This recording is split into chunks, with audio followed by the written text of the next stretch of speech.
Hey, folks, it is February the 8th, and today we're going over chapters 122 and 123.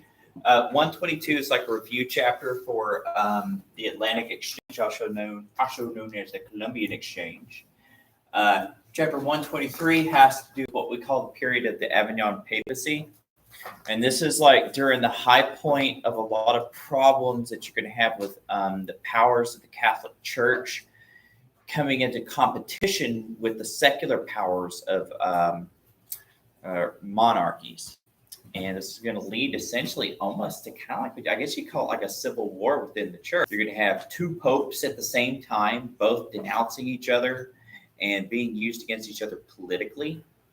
And this is going to lead to a lot of problems as that, and also a lot of the wealth and stuff like that. It's going to go on within Rome and the Vatican during the times of the Renaissance, which is going to make a lot of people call for reformers. Some are going to call for a reformation of the Catholic Church, and some are going to call for reforming and making a new church, which is going to be part of our discussions the next couple of days. We're going to have a vocabulary quiz on Thursday. I'm going to post the study terms up for you today after this lecture. And Friday, we'll see what we do Friday. So, good stuff. Good stuff. Oh, yeah, progress reports come out today. Good stuff. Yeah. Get to know if you're grounded or if you're getting like a pat on the back and a little pat on the head, lollipop, whatever y'all get. I don't know. What do kids get for good grades? My parents are kind of disappointed. So that means they had hopes in you. I wanted to say that. Well, I'm hoping for good things for all, though I know that some people have bad news. Yeah. Sorry. All right. So let's go ahead and let's go to, so look, all right. We've already seen an image of North America and South America bringing goods to the New World. But some of these things, historians and archaeologists and anthropologists point out that a lot of people, especially in like Mexico and parts of South America, had better diets than people in Europe did because they had very diverse like nutrition and stuff like that. Like these things here: beans, maize, and squash. A lot of Native American tribes all through Texas, Mexico, and South America had something called the Three Sisters. And the Three Sisters were like this. You would plant corn, and the corn would grow up some. And then you plant beans near the corn. You know, beans are like vines, right? They like to grow on like a pole. Well, the corn stalk would act as a pole. And another cool thing about beans is they replenish nitrogen in the soil, something that corn depletes rapidly. And then once that grows a little bit, they'll plant squash around it. And the squash will actually keep out like weeds, keep out some pests and stuff like that. And so like you could have all three of these at the same time, but you could get food off of them like throughout different times, like different months. And so that was like a very effective way to where they could just like they were very good at their agriculture, right? They knew what to do with their plants using what simple things they had. Whereas like European farming was more about soil depletion, and they knew about things like, of course, irrigation and fertilizer, but Europeans aren't going to learn how to farm well until kind of like once they start getting scientific development. They learn about things like crop rotation and stuff like that. So, yeah, we see things like tobacco, chocolate, coffee, stuff like that. It's going to come from Americas. And from Europe, they're going to get cool things like almost all big domesticated animals. Rice, wheat, sugar cane's going to come over and stuff like that. Oh, yeah, that's right. Now, coffee doesn't originate in the Americas. It actually, it's something that Europeans are going to get from Arabic people who are going to get it actually from more of the Pacific, if I remember correctly. But it's going to grow like wildfire in the New World. Of course, also citrus fruit, bananas. Kind of weird to think about some of these things not coming from America. But of course, we already talked about diseases, but the Europeans are going to get such massive amounts of gold. And like we talked about, Spain is going to get so much of this stuff that it's going to be free money. And so they're going to just spend it, spend it, and spend it. And by buying all of these imported goods, they're going to disperse the gold and the silver throughout the rest of Europe. And now they're going to have a lot more money, however, being species-based economies based on precious metals to do things like business investments and stuff like that. But it is going to cause something we call inflation. When there's too much money in a country, prices go up to match the amount of money that's there. But that can cause imbalances and disruptions. Some things can catch up to that and some can't. So it's usually ruinous for a country. Like Venezuela, for example, right? So like 10, 15 years ago, they switched over to a pretty hardcore totalitarian government, and they had such bad inflation, their money became worthless. And so you could have like I don't know, like 1 million Venezuelan pesos, but they're worthless. Whereas like 20 years ago, you could have bought like a couple of apartment buildings, you know? So, all right. So moving on to Europe, we had like, our next section is about, of course, this section, the Reformation, it's going to have a lot to do with the Reformation of, often historians, when they're talking about the Reformation, they're talking about the building up of what we call the Protestant churches. Now, the Protestant churches are essentially any European Christian church that's not Catholic. They broke off. It's called Protestant from the word to protest. And so they had something to protest. And usually the things they were protesting had to do with, at first, it had a lot to do with like the wealth, ostentatious nature of the Catholic Church during the Renaissance, the power of the Pope essentially being a king. But it's going to eventually evolve into other things as well, such as more of a personal connection with God in a private way, less ceremony and things like that. And so Boniface VIII is going to symbolize that. He's going to become symbolic of one of those popes who's extremely rich, but he tries to live like a king. But unfortunately for him, as he does a couple of things that no pope's ever done before. And the one that gets him in the most hot water, and this one's not a new one actually, it's that churches do not pay taxes to their secular governments. That wasn't a new one. That's an old thing. It's the second one that's going to be lasting. He's going to say that popes have all final say in religious matters. And so he's essentially saying the Pope is the one who has the final authority on matters of salvation. So Philip Fair is going to get mad about the tax part, really, because Philip is king of France, and he's like, well, hold up a second. I want to appoint whoever I want to be the head of the churches within my country, and I want to be able to tax them if I want to.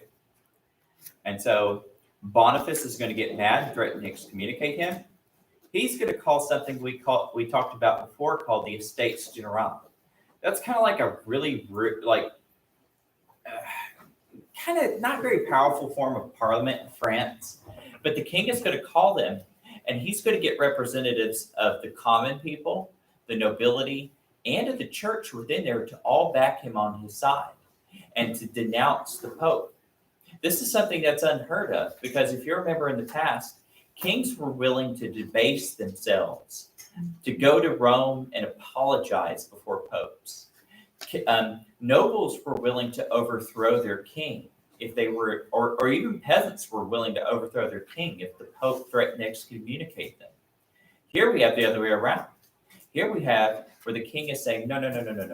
You've overstepped your bounds, and we're going to call you on it. In fact, he's even going to send soldiers down to Rome and have the Pope arrested. He will soon die of old age and sorrow, apparently, afterwards. But then we're going to have a period where France is going to start picking who the Pope is. And so your book's correct to say that the Pope is the most powerful person in all of Europe at this time. And so the King of France is like, hey, what if I picked who the Pope was and the Pope did what I say? So so the King of France is going to have his underlings, his bishops within his country, pick a new pope. And they're going to do this up to 7 times.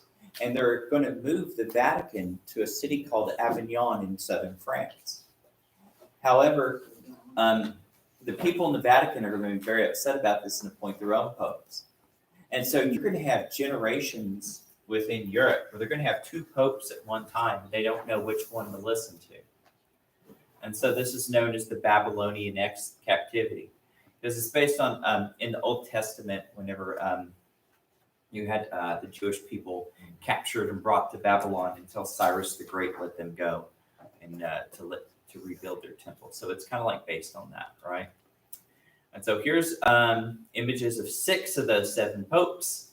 So it's be very confusing because as you've seen over time, the papacy was the only sign of stability in Europe throughout much of time. The papacy was supposed to be where nations might fight, kings might be like corrupt, but you could always rely on the church having some stability, a safe place to go if you needed food or healing, or if you just needed an inn or something like that, or even if you needed some consult, like if you needed to talk to somebody. They could always rely on that. They could always rely on kings being able to talk to popes in order to garner peace treaties and stuff. But now, for the first time since the fall of Rome, you had a division in the church. There have been times of what we'll talk about heretical movements later, where you are going to have people, because of their beliefs and their conscience, are going to want to split from the Catholic Church before this period, but they're going to be kind of like outliers, and they're going to largely be ostracized, and they're either going to beg for forgiveness or they're going to wind up being executed by the state. But here we have like the heads of the church themselves at war with each other. And so this is going to be very traumatic for much of Christianity and much of Europe. There were 8 of those. I thought there were 7. There were 8. There were 8 in pictures. I don't know who the 8th was. Because there's supposed. It might have been the one that renounced himself. What's that? Yeah, sure. Go ahead. All right. So, yeah, I don't know why there's 8, because I was just reading up on this and there were 7. So why is there a picture of 8? There's like another frame. Picture hiding there. Yeah, I see this. This here. There's one here too. Yeah, this is. I think this is in the Louvre. Gosh, I don't know. Yeah, because I was just reading. It's like there's 7 around. So the 8th one might have been the. I don't know. Because I only see that there's 4 that Yeah, there's 4, 4, 8. there's 4 that wear like the same hat, and there's 4 that don't. Yeah, but that's like the mitre. Yeah. So like that's what they wear like officially for like ceremonies and stuff. But like whenever they're like doing, it's kind of weird. They take it off sometimes for certain parts of ceremony and then they put it back on. I don't know how it works. Hey, so 8 pictures, but which one? All right, so just keep in mind the reason that we're going over a lot of this is because we've read throughout the year about how this was a part of stability in education, but now it's coming across some really traumatic problems right before the time. This is the build-up to the Protestant Reformation. We're going to have John Calvin found certain denominations, and Martin Luther found others, and then you're going to have others start branching out into a wildfire until essentially you have basically like thousands of different kinds of Christian churches. So in Europe, huh? And some aren't even around. Yeah, some aren't around anymore. Well, I mean, that's not to disparage the ones that are just as ancient as the Catholic Church, but in other parts of the world. You had like the Syriac Church in Syria. They've been around since the time of Jesus. You have the Coptics, the same thing. Like in the Middle East, there's like ancient churches. You have the Orthodox Church, right? Remember, they kind of broke apart a long time ago. So there were other churches, but like we're talking about Western Europe for the most part. And Western Europe's going to have the most impact on the New World. So All right, kids. So the impacts of gold and silver on Europe. So what did it do? Like in a nutshell, what did all that gold and silver do? Economy, Prices go up. Economy, economy, economy. that made it better, I guess. Actually, it made it bigger, but it wasn't as good Wasn't this good? because inflation. Okay. Yeah. All right. So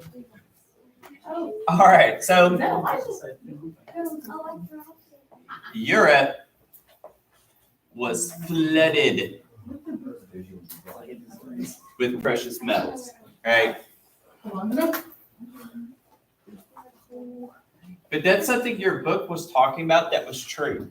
One of the reasons why you have the medieval economy of feudalism based on land and grain is because there wasn't a lot of gold and silver to make into coins in the first place. Money was hard to get.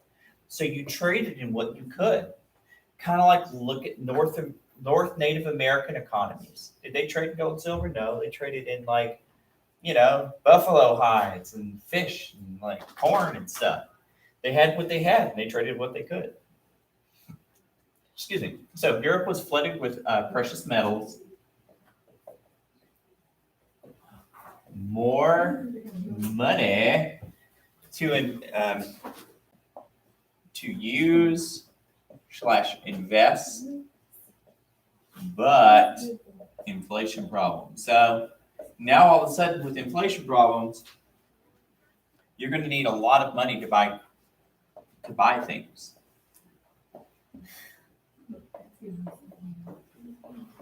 And another thing is, if you need a lot of money, if you're somebody like a poor farmer who normally doesn't make a lot of money, but there's a lot of money out there, your little money is now more worthless. Kelby, can you sit up for me? Yeah, Thanks. so make the rich richer and poor poor. Rich, richer, poor, poor. You're absolutely right. Yes. So, and that's a big problem with inflation. If you're set to make $100 a month, but 10 years later, that $100 can only buy like half the amount of things, you're a lot poorer. So it's one of the problems with inflation.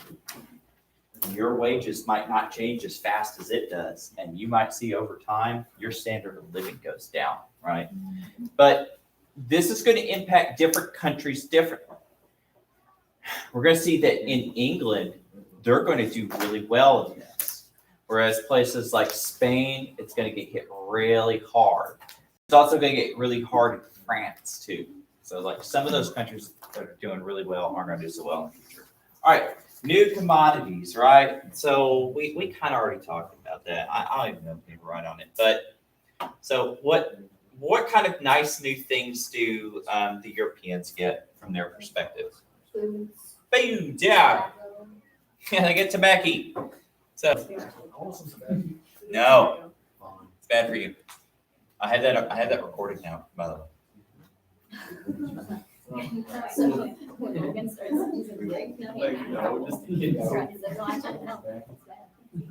New food, medicine. They got like Brucey things like aspirin and stuff.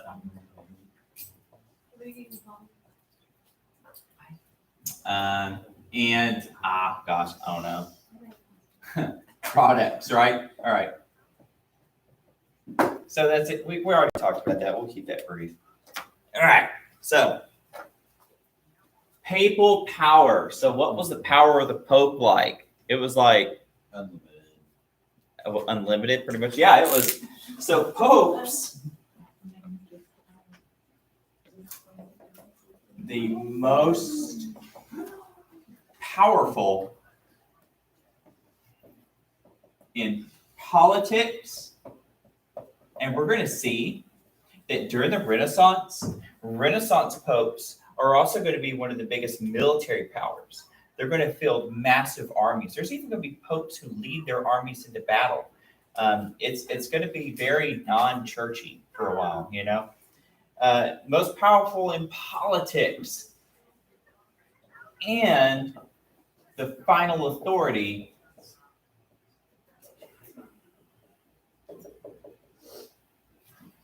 in church matters. So, because here's the thing, So how the Catholic Church is supposed to work out is that the local bishops are the guys who's kind of in charge of their local area. They listen to locals' opinions, and they make a lot of the decisions that have to do with the legal church things, right? The Pope is there more or less as kind of like somebody who is very well respected, but kind of brings the other bishops together for discussions and councils. It's not supposed to be a king position. It wasn't intended to be that way. But we're going to see in the Middle Ages, everybody knows king stuff. And so the Pope just becomes like another king. It's like, well, everybody's got a king in charge. I guess we need a king in charge too. So it's going to become more of a central, powerful spot. It's going to move away from that later. Like the modern Catholic Church, the Pope isn't like the supreme king anymore, but we're going to have a period where it's going to be like that. So, all right. So Boniface VIII. So what's his deal? What were we talking about? He's going to kind of make the people in France kind of mad, right, Bo? So, yeah. He's going to regret it. If France had a different king, it probably would have worked. So, all right. He's going to issue 2 bulls. Do y'all remember what those were? And now, The first, like, said no, I can't hear you. Hey, can y'all quiet down? She's talking. Yeah, what's up again? Said no layman, don't know what that is. All right, a layman is a normal person like me who's not a preacher or a priest. Oh, so like no taxes on church. Yeah, 2 bulls, and bull is like a proclamation law, right? And they're not really supposed to do this for real. And it's supposed to be like for only religious matters. So yeah, first, no church taxes. And that was actually kind of normal because churches actually hadn't been taxed throughout almost all of Europe for a long time. There was a pope way before him. I think even before the time of Charlemagne, they kind of set that down and all the kings agreed on. So. And the second one was like that there is both spiritual and temporal supremacy in popes. Yes, the Pope had all secular and spiritual power. So he could make all the laws for everything. It's like, hello, I'm the king of the land and the heavens. And so people are like, what? Where did he get off saying that? So even back then, even when everybody respected the church, the papacy, people thought that was like crazy to pull for that much power. All right, so close up. So Philip the Fair is going to say, you can't do that. So what does Philip the Fair do? Do what? Yeah, he called the state general, and so he got his people.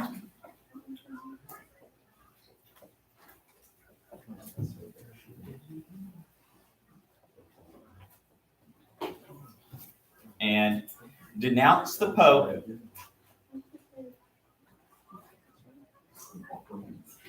And they even had him arrested.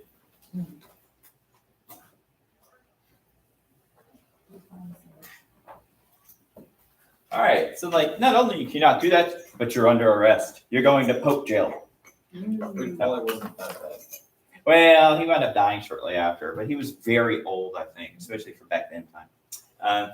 Just so you know. All right, so last one, the Babylonian captivity. Wasn't that like Yeah? 2 popes? 2 popes, yeah. So, all right, so period of 2 popes, 1, oh man, I need to get another red, in France, in a city called Avignon, just say France, and 1 in Rome, in the Vatican. And so people are like, who do I listen to?